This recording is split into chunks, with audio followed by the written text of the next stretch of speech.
குர்ஆன்ல அல்லாஹ் சொல்கிறான், அன்ஜிதா சமஅத்தும் ஆயாத்தில்லாஹி யுக்ஃபரு பிஹா வ யுஸ்தஹஸவு பிஹா ஃபலா தக்உது மஅஹும்.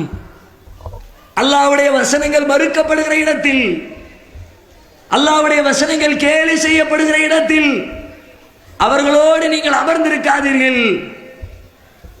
இன்னக்கும் இத மிஸ்லுஹும், அப்படி அமர்ந்தால் நீங்களும் அவர்களை போன்றவர்களே. அப்படின்னா வரதட்சணை வாங்கி அவன் நல்ல சுகமா வாழ்ந்திருப்பான், உங்களுக்கு சல்லி காசு தந்திருக்க மாட்டான்.